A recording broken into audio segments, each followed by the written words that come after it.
Comienza En torno a la vida, con la dirección de José Carlos Avellán.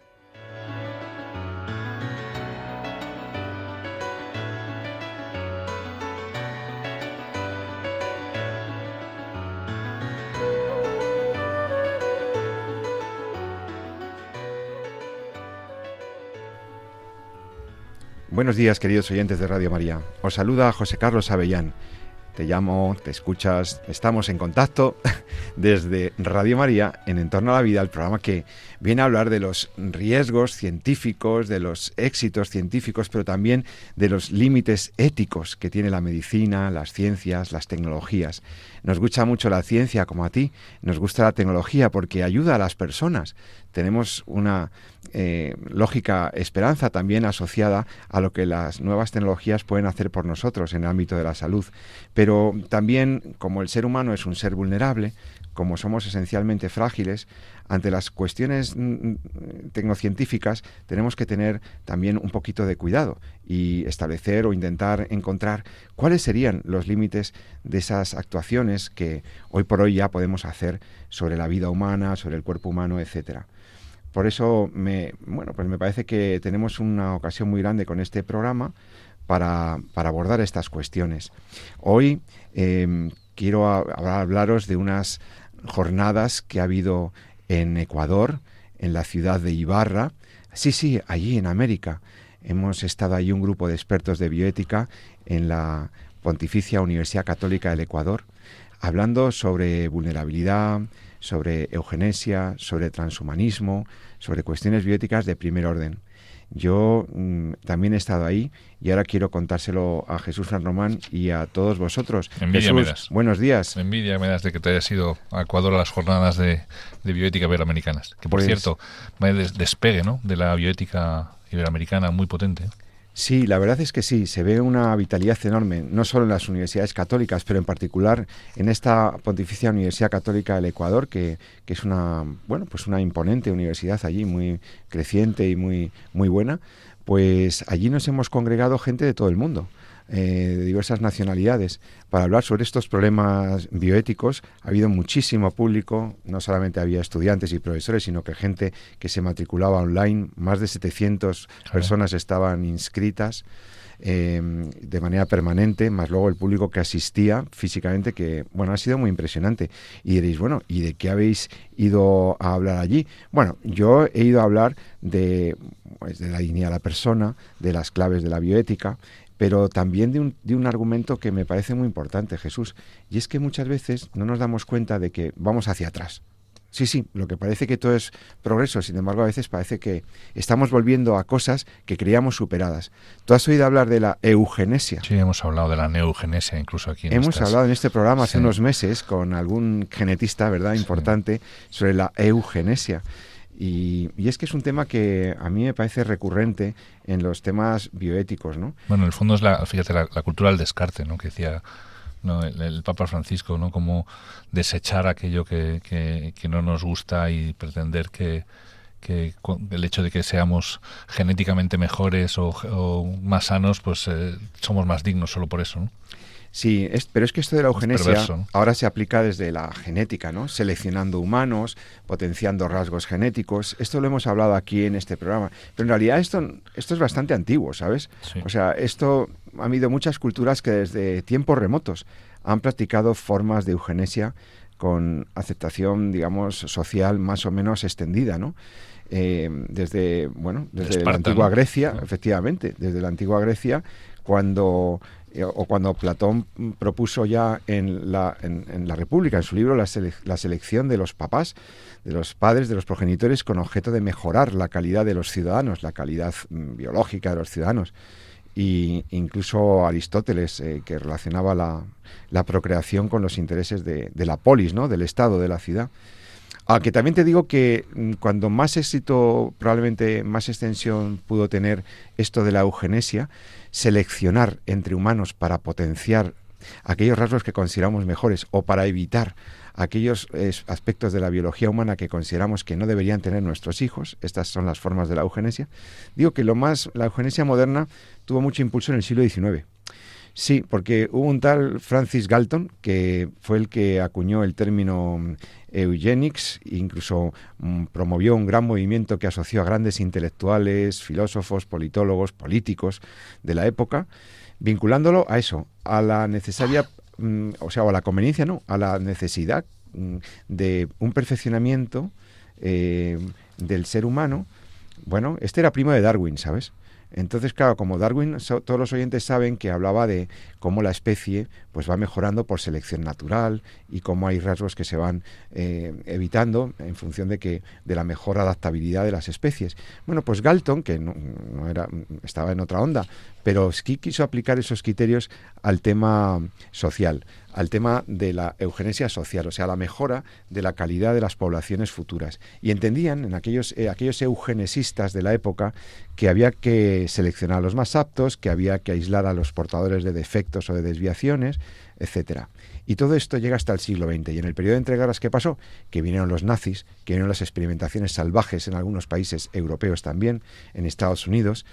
Acordaos de cómo en la Alemania pues se implementaron leyes de esterilización de las personas, se evitaban los matrimonios con gente de ciertas razas o de ciertas, consideradas razas o personas por millones consideradas defectuosas o inferiores, pues fueron eliminadas, ¿verdad?, en el nazismo. Y todas esas políticas de selección y de discriminación entre humanos responden al mismo movimiento, a la misma inspiración, Jesús, el tema de la eugenesia. Judíos, gitanos, discapacitados, homosexuales, fueron sacrificados en pos de esta cultura eugenesista.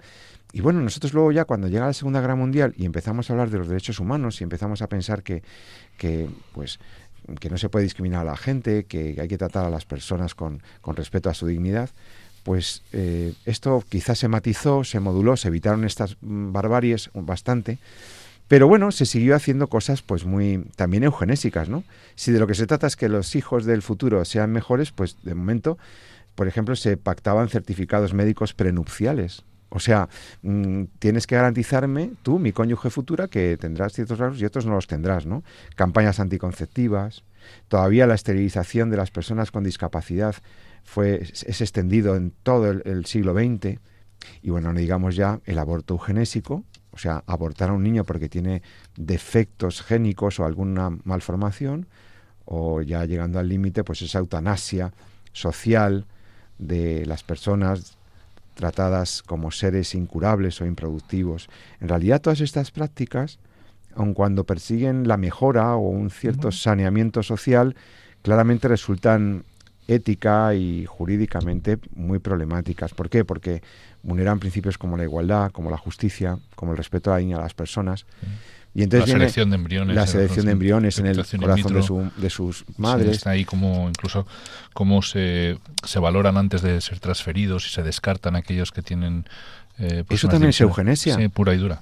Porque el técnico de la fecundación in vitro dice, este embrión va a nacer y este no. El diagnóstico genético preimplantacional, por ejemplo. Exacto. Todo lo que sea que se nos use como un producto que tiene que garantizar unos estándares de calidad, básicamente. Correcto. En fin, pues de eso se ha hablado también en Ibarra, en Ecuador, en la PUCE, en la Pontificia Universidad Católica del Ecuador. Y allí hemos estado discutiendo las nuevas formas de eugenesia, la neoeugenesia por las vías de la genética, etcétera. Muy interesante, la verdad. Y bueno, otro de los elementos de este congreso ha sido hablar sobre la relación médico-paciente, sobre la relación sanitaria. Y en este punto ha habido alusiones reiteradas en el congreso al tema de la autonomía del paciente. ¿Esto qué significa, queridos oyentes? Bueno, pues que nosotros hemos pasado de una medicina muy influida por una idea de beneficencia, o sea, que el médico debe buscar el bien del paciente y lo debe buscar incluso pasando por encima de las preferencias o de los intereses del paciente. Hay que buscar el bien del paciente como sea ese famoso y malo paternalismo médico. Y eso se ha ido corrigiendo en los últimos 40 años por vía de incluir en la relación sanitaria un nuevo criterio, un nuevo vector, que es el de la autonomía de los pacientes. Los pacientes también tienen derechos y en las relaciones con sus doctores y en general con los profesionales de la salud tienen que ser una relación mucho más equilibrada, la autonomía de las personas. Oye, pues si te parece, Jesús, podemos hablar con un compañero médico, un compañero tuyo, que creo que tienes al teléfono, para poder preguntarle sobre esto del principio de la autonomía en la relación sanitaria. Os dejo a los médicos y en 2 minutos vuelvo. Bueno, pues gracias. Ya tenemos aquí con nosotros al doctor Ricardo Abengózar, que estuvo de ponente allí en las segundas jornadas iberoamericanas de bioética, que si no recuerdo mal fueron en Ecuador, con una muy bonita ponencia hablando precisamente sobre el principio de autonomía en las relaciones médico-paciente. Y qué mejor que el propio doctor Abengózar, que además de médico está casado, es padre de 6 hijos, profesor de bioética en la universidad, y es un placer tenerle aquí. ¿Qué tal? Buenos días, Ricardo, ¿cómo estás? Hola, ¿qué tal, Jesús? Encantado de estar contigo. Pues un placer hablar contigo. Cuéntanos un poco. Estuviste hablando sobre un tema que la verdad que es en la práctica clínica, en el ejercicio de la medicina, es un tema con el que tratamos todos los días, ¿no? Que es el principio de autonomía en la relación médico-paciente, ¿no? Quizá un principio que está un pelín hipertrofiado, ¿no? ¿O cómo lo ves? ¿Qué fue lo que contaste?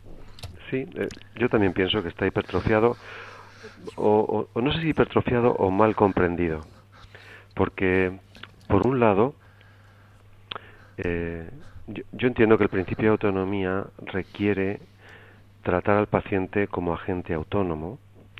Esto significa pues que para poder decidir en libertad, debe disponer de la información adecuada, relevante, para que, haciéndose un ejercicio de reflexión personal, pueda tomar decisiones. Y esto a veces no pasa porque los médicos no informamos adecuadamente, no explicamos bien las cosas, no explicamos bien de qué va ese tratamiento o ese estudio diagnóstico, no explicamos bien cuáles son las alternativas y exigimos además que el paciente se determine. Nos corre prisa, incluso le damos un documento de consentimiento informado que apenas explicamos bien y le coaccionamos directa o indirectamente, porque si no firma no se le hace la prueba o no se le hace el tratamiento. De manera que, yo creo que por un lado tenemos que aprender a considerar al paciente como agente autónomo con mucha más precisión, con mucha más delicadeza. Y esto no pasa, ¿no? Damos informaciones a veces sesgadas, a veces incompletas, a veces yo diría que interesadas. Pero por otro lado, creo que está habiendo, y a lo mejor es a lo que te referías con el tema de la hipertrofia y la autonomía, una deriva del principio de autonomía hacia la medicina del deseo. El paciente desea cosas y el médico se encuentra en la tesitura de si las satisface o no. A veces son cosas que van contra las actividades que son propias de la medicina, son impropias de la medicina, pero nos las exigen, ¿no? Y entonces, por ahí fue por donde empezamos a reflexionar en el Congreso, ¿no? Que sobre todo sobre esta deriva del principio de autonomía en torno a la medicina del deseo. El paciente desea algo, nos lo exige, y nosotros, ¿qué hacemos? En fin, esto es un poquito, ¿no? Y hay veces que desea cosas que objetivamente son malas para él. Sí. Perdona, justo es que es verdad que es costumbre y muchas veces nos cabrea que te llega como el paciente y dice, no, quiero que me haga esto, quiero que me haga usted, doctor, esto. Y dice, se nos ha olvidado que hay una cosa que se llama lex artis, ¿no? Claro. Quiero que me haga usted, vengo a que me pide una resonancia de la rodilla. Oiga, un momento, tendré que explorarle, tendré que preguntarle primero qué le ha pasado, explorarle y luego hacer una hipótesis diagnóstica y ver si la resonancia me aporta o no me aporta algo. Ya, pero es que me dio un golpe ayer, domingo, jugando al fútbol, lo mismo que Ronaldo o Messi, y hoy ya le han hecho la resonancia, hoy lunes. Y yo quiero lo mismo. O nos exigen bajas laborales, o nos exigen que no están justificadas, o nos exigen cosas incluso de baja eficiencia, ¿verdad? Pruebas de baja eficiencia que sabemos que no le van bien, o cirugías satisfactivas que no respetan los fines de la medicina, y luego también nos piden cosas que pueden ir contra terceras personas, ¿no? Y ahí el médico está en una situación complicada, porque incluso a veces estas cosas que van contra terceras personas son legales. Así que el médico está en un conflicto entre lo legal y lo ético / deontológico. Y esto nos pone en situaciones bastante complicadas a veces, ¿no? Sí, esto quizás llega a su máxima expresión, ¿no?, con el tema cuando te piden que les mates, ¿no?, con el tema con la eutanasia, ¿no? Sí, en España la eutanasia es legal, el aborto es legal, los tratamientos de transición son legales, la investigación con embriones es legal, en fin, hay una serie de cosas que son legales y que desde luego atentan contra el respeto a la dignidad de las personas y el respeto a los fines de la medicina. Y entonces el médico está ahí en una situación pues bastante complicada porque el paciente exige, incluso, no sé, de esta exigencia pues se deriva un nicho de votos que algunos partidos pues promocionan porque consideran que esto es progreso y a veces pues eso nos parece que es una involución, ¿no? ¿Y cómo encajamos todo en una sociedad con la que vivimos ahora, que es una sociedad del deseo, donde prima lo que quiero ya y lo quiero rápido? ¿Y cómo encajamos, pues eso, el hecho de que el paciente sea, al fin y al cabo, el responsable de su propia salud, que tenga esa obligación, ¿no? Y tengamos nosotros también como médicos, ¿no?, en función de ese principio de responsabilidad y de libertad, de que el paciente asuma sus propias decisiones, pero cómo lo encajamos con que el paciente entienda que nosotros no somos unos prestadores de servicios, sino que el médico está ahí para velar por su salud conforme a los principios deontológicos de la medicina, ¿no?, que es lo primero es no hacerle daño, ¿no? Claro, ese es el primero de todos, ¿no? El respeto a la vida y el no hacer daño al paciente, el derecho a la integridad física, etcétera. O sea, todo esto, muchas veces nos solicitan cosas que este derecho a la integridad física, este derecho a la vida, que son derechos clarísimos, ¿no? Pues entran en peligro. ¿Cómo podemos convivir en este escenario? Pues yo creo que dejando muy claro al paciente que hay líneas rojas que un médico nunca puede sobrepasar. Y para eso pues nos asiste el derecho y la obligación a la objeción de ciencia y a la objeción de conciencia. Esto debe quedar muy claro. Nosotros no estamos para satisfacer ni intereses personales que atenten, que nos pidan cosas impropias de la profesión, ni intereses, si quieres, políticos o ideológicos que vayan también contra los fines de nuestra profesión. Tenemos que tener claro que hay líneas rojas que no se deben sobrepasar, y esto por el bien de los pacientes. Yo creo que porque precisamente nos importan los pacientes, tenemos que decirle, mira, hasta aquí, cuenta conmigo, pero esto otro que me pides no es cosa mía. Esto allá tú, o sea, tú eres libre. Y yo creo que lo que falla es que en el fondo se exige la libertad, pero se olvida que no hay libertad sin responsabilidad.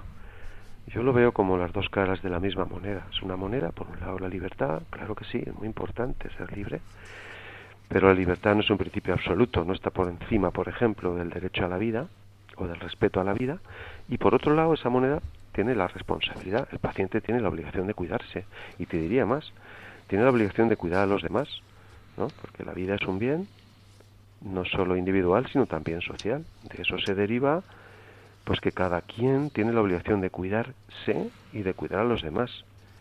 Y otra derivada es que nadie puede disponer ni de su propia vida ni de la vida de terceras personas.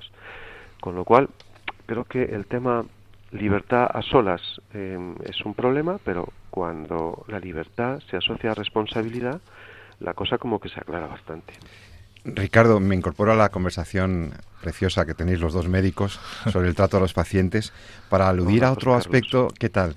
Para aludir a otro aspecto que me parece importante, y es que muchas veces también esta medicina del deseo, del énfasis de la autonomía, se ha asociado a la reproducción asistida.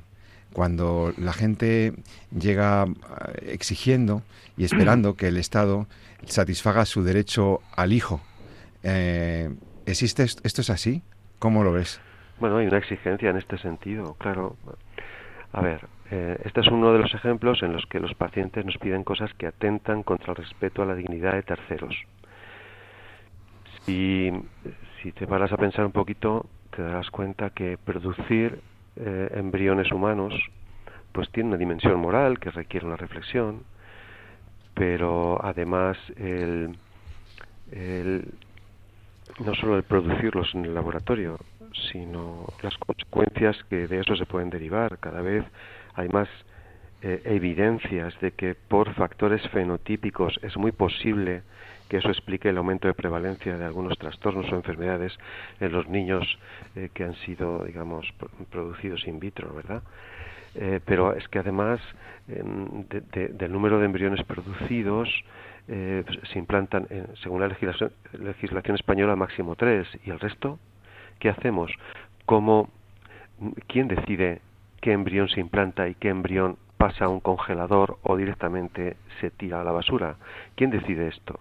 ¿Por qué la dignidad del embrión implantado es diferente que la dignidad del embrión no implantado? ¿Cuál es el destino de los embriones no implantados? ¿Y qué pasa si de los 3 implantados los 3 se amarran al endometrio y prosigue la gestación de 3 o de 2? ¿Qué pasa? Pues lo que suele pasar, no es infrecuente que pase, es que se plantea a la mamá una reducción embrionaria, que es un eufemismo para referirse a un aborto selectivo. Y entonces, ¿cuál de los 2 o 3 embriones va a seguir amarrado al endometrio y cuál de los 2 o 3 y cuáles de los 2 o 3 embriones van a ser sacrificados? Esto es así, esto la gente lo tiene que saber. Por otro lado, deben saber que la eficacia de estas técnicas de reproducción artificial es muy baja. Dependiendo del número de ciclos de estimulación ovárica, se puede alcanzar con un ciclo alrededor del 19%, o sea, más del 80% no consiguen el objetivo niño en brazos, y con 3 ciclos en torno al 50%. Es decir, que aproximadamente la mitad o más de las personas que acuden a las técnicas de reproducción artificial no consiguen el objetivo y han dejado por el camino un montón de embriones en una situación o de muerte o de riesgo a su integridad física muy llamativo, ¿no? Y por otro lado, lo que cuesta esto, o sea, son técnicas de baja eficiencia, son carísimas, o sea, son poco eficaces, 19 a 51%, y súper caras. La reflexión que podemos hacer de esto es qué técnicas se incluyen o qué actividades se incluyen en la cartera de servicios de un hospital que tenga una eficacia del 19% o del 50% y unos precios tan costosísimos como las técnicas de reproducción artificial. Entonces, creo que esto, no sé, la gente no es informada de esto. Y luego, bueno, pues también eso en el ámbito público, pero en el ámbito privado está claro que la mercantilización de la reproducción artificial es clarísima. Hay ingentes beneficios y muchos daños, no solo al embrión, sino también a los papás, que no te creas que también la pagan, son víctimas de estas técnicas de reproducción artificial, porque hay daños físicos, pero hay daños también psicológicos. Hay daños, bueno, a mucha gente, conozco mucha gente que se ha endeudado hasta las cejas por ese ánimo de ser madre a toda costa, como si tener un hijo fuera un derecho, ¿no? Entonces, claro, pues son muchas cosas en las que, mira, esto sin médicos sería imposible. Pero bueno, hay médicos que no, en fin, que no sé, creo que se les nubla la vista porque solo ven dólares o euros, ¿no? Oye, volviendo a lo que comentábamos del principio de autonomía, de la autonomía del paciente, claro, la palabra, ya has comentado el tema del consentimiento informado, que son 2 palabras, ¿no? Que es consentimiento, que para ser libre tiene que ser correctamente informado, ¿no? Claro. Y creo que no, por lo que estás contando, no lo estamos haciendo bien, ni en el tema de la fecundación in vitro, ni incluso en el tema del aborto, ¿no? Si realmente se informara realmente a las madres de qué alternativas hay, de qué otras formas pueden existir para poder sacar adelante su embarazo, probablemente el número de abortos disminuiría, ¿no? Eso por supuesto, pero mira, voy a poner encima del tapete la información de las mamás cuando en un control rutinario de embarazo, ¿verdad? Sí. Pues tienen un riesgo aumentado de tener un hijo con síndrome de Down. Mira, más o menos el riesgo de tener un niño con síndrome de Down, una mujer de 35 años, está en torno a 1/350. Si esa mamá llega a un control de embarazo a hacerse una ecografía y el médico que hace la ecografía ya pone los ojos como un búho cuando está haciendo la ecografía, ya la madre, que está súper atenta a cualquier comunicación gestual del médico, ¿sí? Ya se puede asustar. Y si el médico le dice, señora, usted tiene el triple de posibilidades de tener un hijo con síndrome de Down que una mujer de su edad, porque bueno, ha visto a lo mejor un encruzamiento del pliegue nucal o en fin, algún rasgo, algún tipo de rasgo ecográfico, de signo ecográfico. Imagínate cuál es la reacción de una madre, y puede ser cierta la información, tiene un riesgo triple de tener un hijo con síndrome de Down. Pero eso hay que explicarlo, porque ¿qué significa un riesgo triple? Significa que tiene un riesgo de 1/117, o sea, que de cada 117 veces que se quede embarazada, en una tendrá un hijo con síndrome de Down. Yo creo que es la misma información, pero que el impacto psicológico que tiene sobre una madre, si se explica de una manera o se explica de otra, es muy diferente. Yo creo que no respetamos a los pacientes como agente autónomo si no tenemos en cuenta estos detalles, ¿no? Tú decías el tema del aborto, pero fíjate ¿cuántos en mi hospital? Más del 95% de los casos en los que hay riesgo elevado de tener un hijo con síndrome de Down no nacen. Y ese es el escenario en el que estamos, ¿no? Yo creo que porque no respetamos a los pacientes como agentes autónomos suficientemente. Así que ese es un lado. Y el otro lado es esto, la medicina del deseo, que yo deseo cosas que exijo como paciente, aunque vayan contra mí o contra terceras personas, ¿no?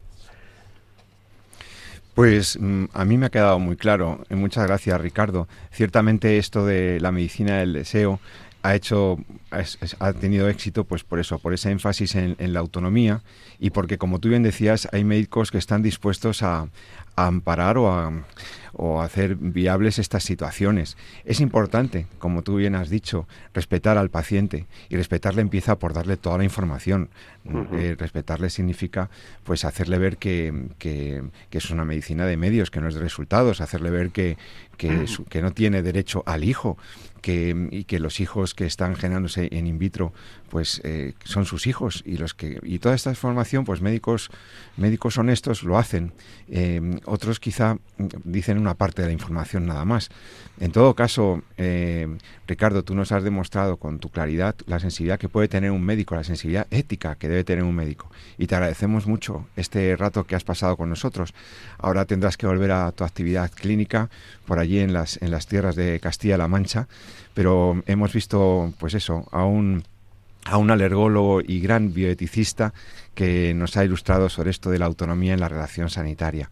Ricardo Abengózar, doctor, querido, muchas gracias, que tengas un buen día de miércoles, y que Dios bendiga todas tus acciones y todos tus congresos y todas las cosas en las que haces muy bien. Gracias, hasta pronto desde Radio María. Amigos, gracias, Ricardo, un placer. Gracias, un abrazo. Adiós. Y ahora, queridos oyentes, ahora en medio de la mañana del miércoles vamos a hacer una parada, un momentito de descanso para escuchar un poquito de música.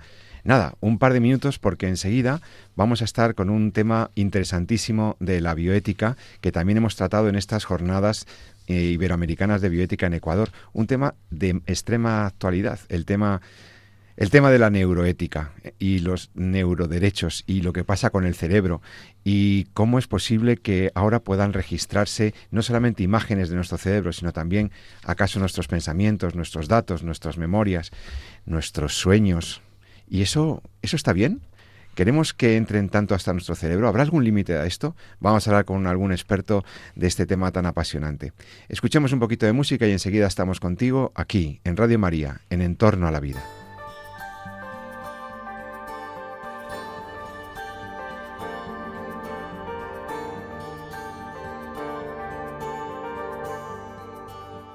Gracias a la vida que me ha dado tanto, me dio dos luceros que cuando los abro perfecto distingo lo negro del blanco, y en el alto cielo su fondo estrellado, y en las multitudes la mujer que amo.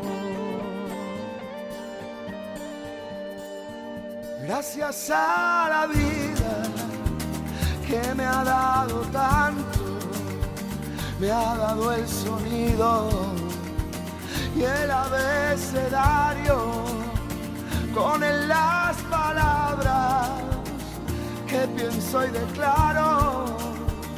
Madre, amigo, hermano, y luz alumbrando la ruta del alma del que estoy amando. Gracias a la vida que me ha dado tanto, me ha dado la marcha de mis pies cansados, con ellos anduve ciudades y charcos, playas y desiertos, montañas y llanos, y la casa tuya, tu calle y tu patio. Gracias a la vida que me ha dado tanto, me dio el corazón que agita su marco.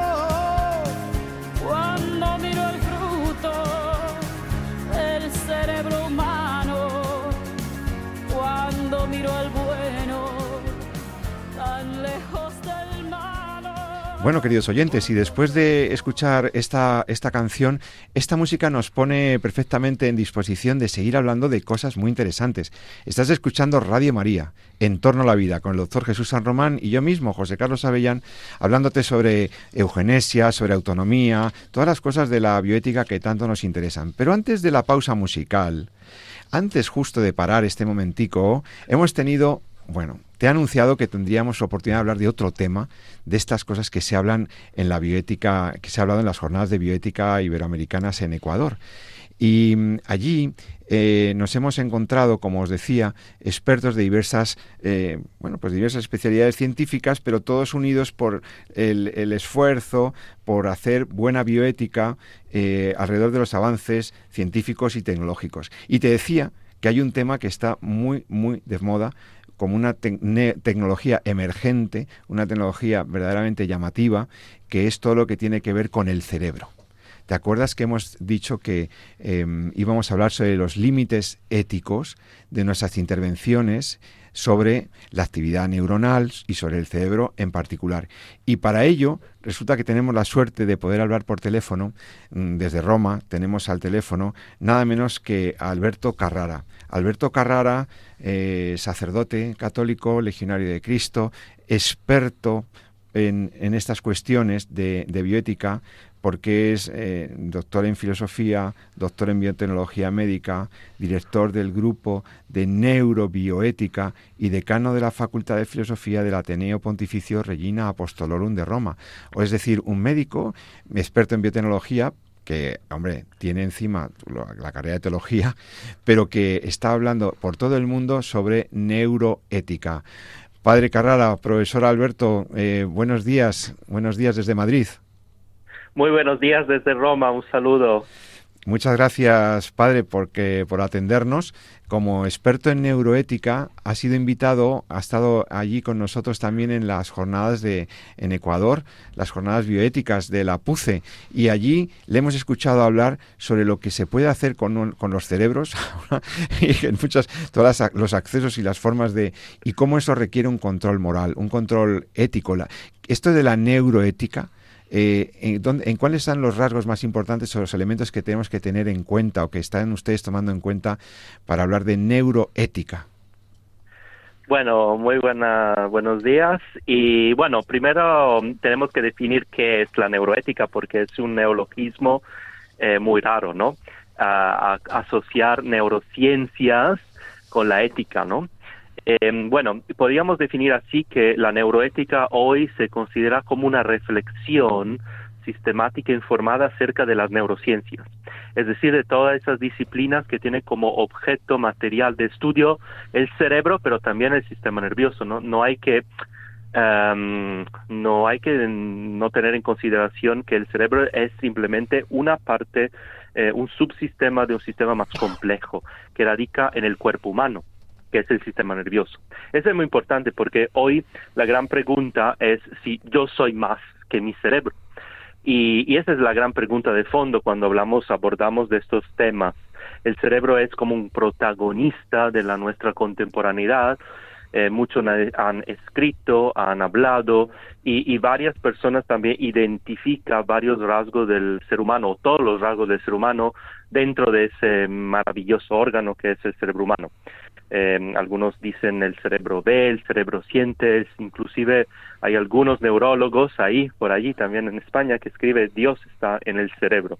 Entonces la pregunta es si yo soy más que mi cerebro. Y entonces la neuroética contexta desde una perspectiva biológica, pero integrando también las reflexiones filosóficas realistas acerca de la persona humana, que el cerebro es importante, es condición sine qua non, diríamos, es decir, una condición indispensable para las manifestaciones de cualquier dimensión humana, inclusive la espiritual, pero no se puede reducir ninguna de las dimensiones humanas, ni siquiera las vegetativas, a simplemente el cerebro.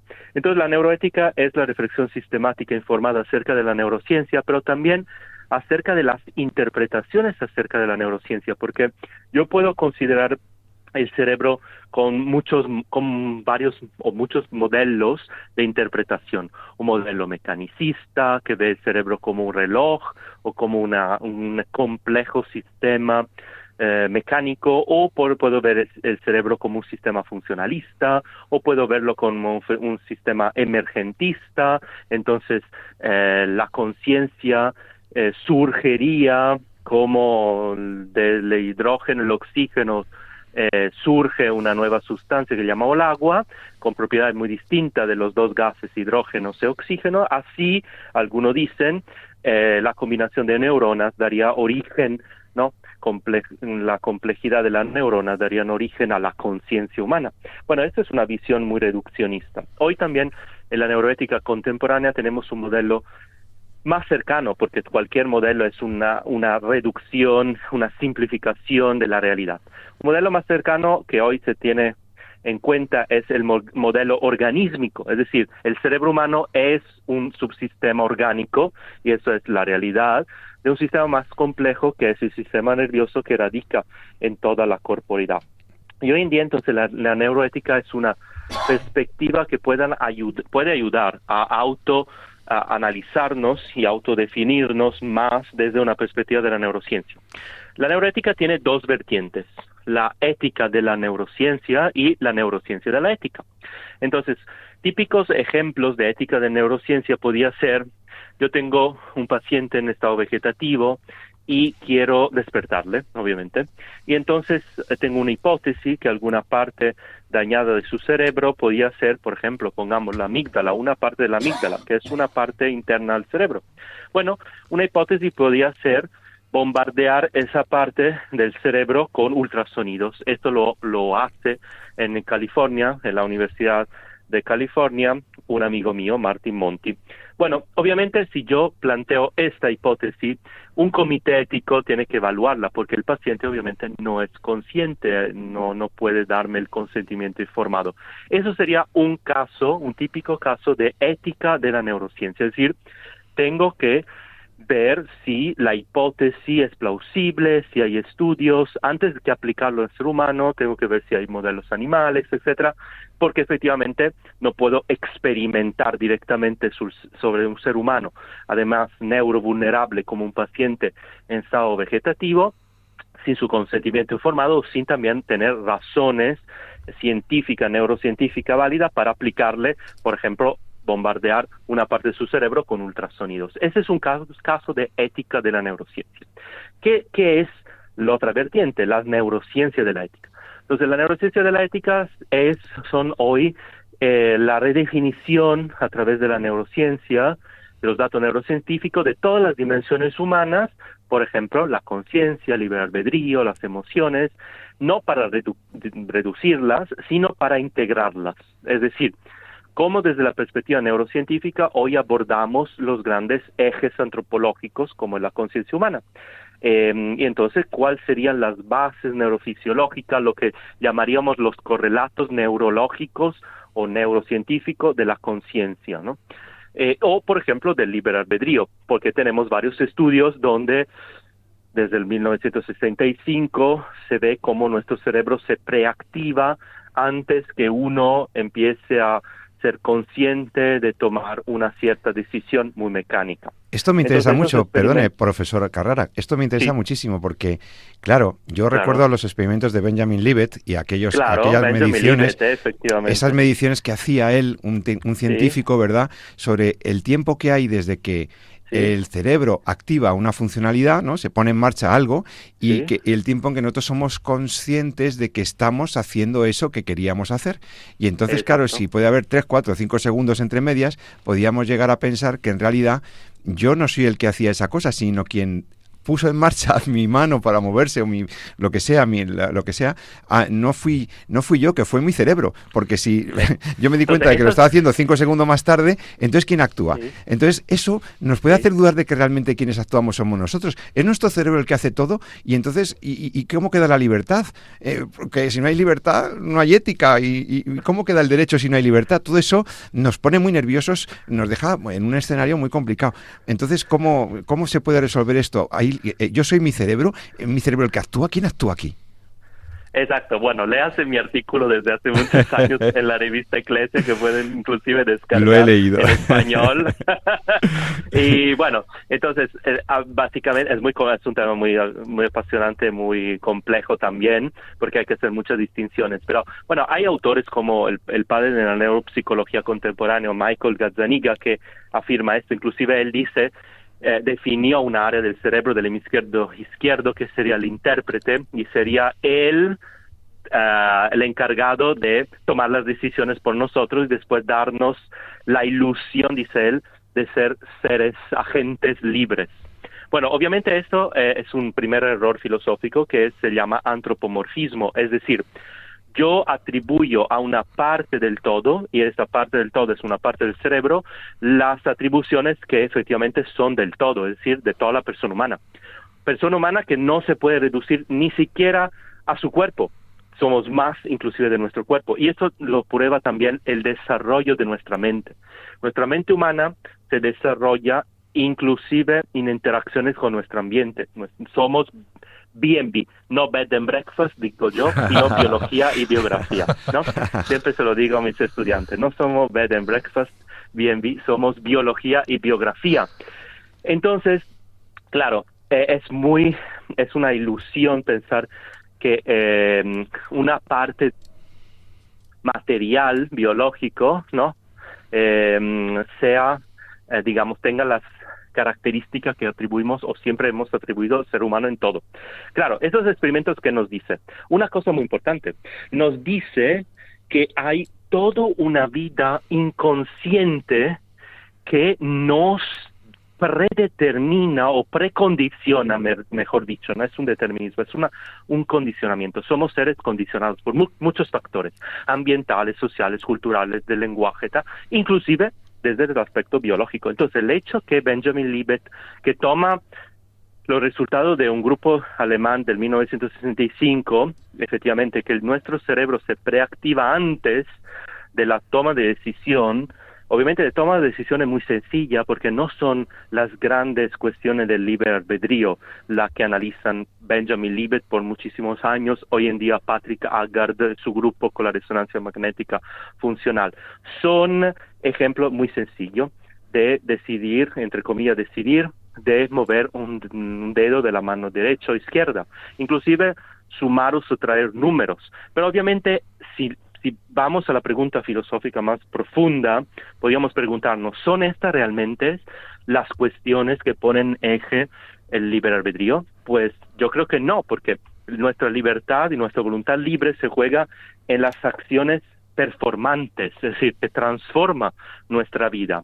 No es simplemente si tengo que levantar una mano derecha o una izquierda, levantar la pierna derecha o izquierda, ¿qué valor moral tiene esto? Claro, sería otra cosa si con la mano derecha o con la izquierda cumplo algo que hiere, mate a alguien, ¿no? Entonces ya eso ya tomaría un sentido más profundo, ¿no? Pero todos los ejemplos que ponen los neurocientíficos, porque claro, cuando yo hago un experimento científico tengo que minimizar y minimizar muchísimo las variables.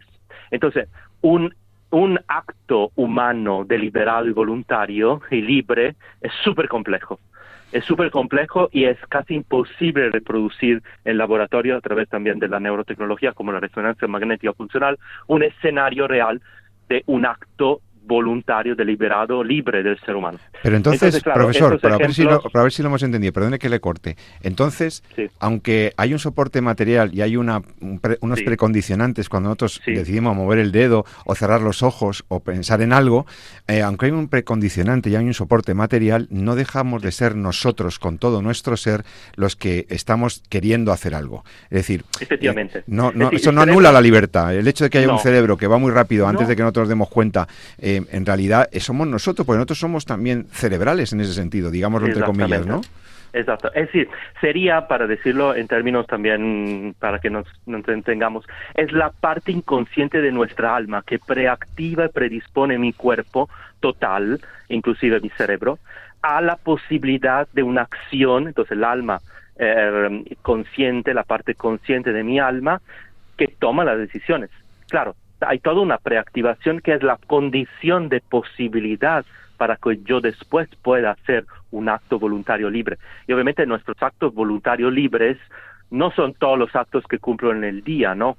Claro. Entonces son realmente muy pocos. Pero ¿no? entonces me ha quedado claro que la libertad está a salvo, que aunque el cerebro es todavía desconocido en algunos aspectos, la libertad existe y por lo tanto elegimos nosotros, no nuestro cerebro. Pero ahora le voy a plantear, porque no nos queda mucho tiempo, algunos temas que han salido en el Congreso para que me diga si le parece bien, qué problemáticas éticas puede haber alrededor de cada uno de ellos. Rápidamente. Por ejemplo, se ha hablado de la estimulación intracraneal profunda o de la posible manipulación de la memoria de las personas. Cuando podemos entrar en su cerebro y podemos borrar recuerdos traumáticos o también se ha hablado de las interfaces cerebro-máquina, es decir, la posibilidad de que lo que está en nuestro cerebro, imágenes, datos cerebrales, pudieran quedar recogidos en soportes informáticos. De estas tres cosas, ¿cuál le parece la más éticamente más relevante o preocupante? ¿Y por qué? Bueno, las tres conllevan sus problemáticas, ¿no? Claro. Entonces, una que hoy en día se plantea mucho son las interfaces cerebro-máquina, la posibilidad de conectar el cerebro humano a un computador, una computadora y después extraer varios datos y que estos datos sean significativos para ejecutar algo, ¿no?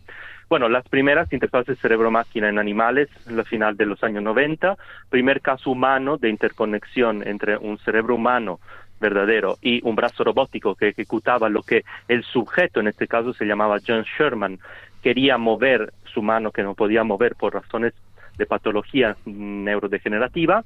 El brazo robótico ejecutaba lo que la señora estaba pensando. Esto se realizó, se finalizó en 2004, es decir, hace prácticamente 21 años. Entonces pasaron mucho tiempo antes que hoy en día Elon Musk y todo el tema de Neuralink propone no solo aplicar estas interfaces cerebro-máquina a personas con daños, es decir, condiciones clínicas, sino a cualquier persona, inclusive sana, ¿no? Entonces, eso lo veo como un gran problema. ¿Por qué? Porque nosotros tenemos muchos datos de lo que se hace en el ámbito clínico con estimulaciones a través, por ejemplo, de la estimulación cerebral profunda en pacientes parkinsonianos. Y claro, si yo le ocasiono un beneficio, le quito los temblores a personas que no se podrían valer de sí mismas, a través de estos electrodos, obviamente es algo positivo, balanceando el riesgo de posibles, a mediano o largo plazo, trastornos de la personalidad. Uh-huh. Y esta medicina es un principio clave, balancear riesgo y beneficios. Otra cosa es aplicar esos mismos electrodos a una persona sana, que no tiene un trastorno, que no tiene un problema ni psiquiátrico ni neurológico, simplemente porque quiero, ¿no?, con el poder de mi mente, aprender las luces de mi casa, simplemente al pensarlo, etcétera, pero con el riesgo potencial y real de deformar mi personalidad, alterar mi comportamiento, etcétera. Entonces ahí ya el principio claro del balance entre riesgo y beneficio ya no se aplica. Claro. Porque nosotros tenemos grandes problemas de trastorno de personalidad, porque el electrodo que se implanta en el cerebro es como un palillo dentro de una gelatina, pero el palillo dentro de una gelatina sería el cerebro muerto. Si yo empiezo a mover la gelatina, sería un cerebro vivo, como el nuestro. Entonces el palillo y la gelatina, ¿qué ocasionan? El palillo se queda en su lugar, la gelatina se mueve, que es nuestro cerebro, y entonces el palillo genera poco a poco un daño al tejido neuronal. Y eso ya se corroboró y se comprobó hace muchos años, y por eso ese daño neuronal, a varios niveles, dependiendo si es un chip neural o un electrodo implantado dentro del cerebro, va ocasionando un daño que después tiene una repercusión en varias alteraciones de nuestra mente, porque hay una correlación obviamente entre el tejido neural y el desarrollo de nuestros rasgos mentales. O sea que pretendiendo Entonces, claro, ayudar a algo... es un gran problema. Claro, pretendiendo hacer algo bueno, como es corregir Claro. una cosa neurológica, una afección, una neurodegenerativa, Eso es lo que bueno. sea, que es bueno. Sin embargo, estamos entrando en un territorio en el que ya se pueden hacer otras cosas que plantean retos éticos. Manipular la memoria, intervenir en la personalidad, en el comportamiento de las personas. Oiga, pues todo esto es un gran reto bioético. Para terminar, ¿cuál sería la clave final, lo que es lo que no podemos olvidar sobre la neuroética y ante estos retos, ¿no? Que puedan descargar mis sueños, mis intimidades en un ordenador? ¿Cuál sería el mensaje final de un neuroético? Transhumanista, ¿no? Sí, entonces, claro. Una visión, es una visión transhumanista que efectivamente falla la visión sistémica. Es decir, una neuroética realmente que ama a la persona humana, como nosotros definamos la neuroética, es una neuroética que tiene en consideración la visión integral sistémica de la persona humana y la complejidad. Hoy efectivamente estamos en un mundo complejo donde la ciencia misma nos redescubre como seres a múltiples niveles muy complejos. Entonces, el cerebro humano es el órgano más complejo del cuerpo. Algunos dicen la estructura más compleja del universo. Estamos años luces de descifrar realmente la estructura fina y las funciones de este órgano. Entonces, ¿cómo podemos ya inferir o hacer estas reducciones al del libre albedrío, de la conciencia, de todo lo que sea el cerebro, cuando todavía estamos empezando a conocerlo a fondo? Claro. Y entonces una visión sistémica, es decir, que este órgano es parte de un sistema complejo, ese sistema complejo radica en una corporidad, es interdependiente de todos los demás órganos, sistemas y aparatos, y además tiene repercusiones, efectos epigenéticos, es decir, donde vivo, la cultura el idioma que hablo, las interacciones, la comida que como, todo eso, las interacciones intersubjetivas que tengo, mis amistades, todo lo que escojo, etcétera, va plasmando en positivo y negativo mi órgano cerebral. Entonces, aquí viene el gran eslogan de nuestro grupo de investigación en neurobiótica, que es: conoce y cuida tu cerebro. Conoce y cuida tu cerebro. Pues nada, con eso nos quedamos, que debemos cuidar el cerebro. Las enormes potencialidades que tienen también plantean interrogantes éticos, que son los que nos ha descrito el profesor Alberto Carrara, con la neuroética como experto director de este grupo de investigación en neurobioética desde Roma, este ilustre profesor decano de la Facultad de Filosofía del Ateneo Pontificio Regina Apostolorum, esta Universidad de Roma, y además el padre Alberto Carrara es miembro de la Pontificia Academia Pro Vita, por la vida. O sea que le agradecemos mucho que en medio de todas sus ocupaciones académicas y de investigación haya tenido un ratico para estar con los oyentes de Radio María y explicarnos estos retos éticos de las investigaciones y las aplicaciones sobre el cerebro. Gracias, Alberto Carrara, gracias, padre. Que tenga muy buen día el resto de la tarde en Roma, que tenga buena tarde de miércoles y un fuerte abrazo desde España. Un gusto, un placer y bendiciones a todos. Gracias. Gracias, profesor.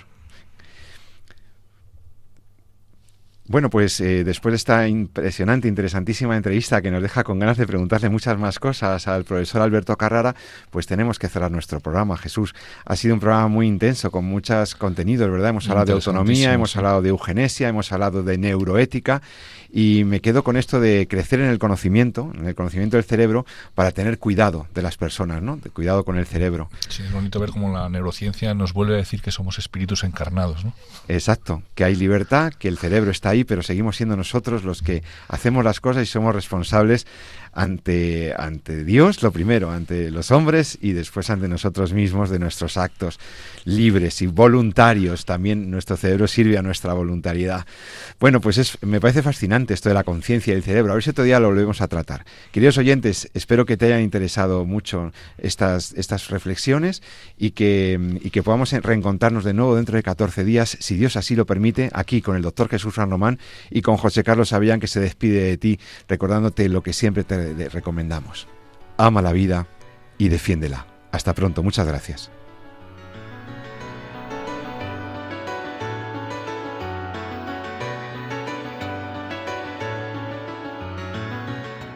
Han escuchado en Radio María En torno a la vida, un programa dirigido por José Carlos Avellán.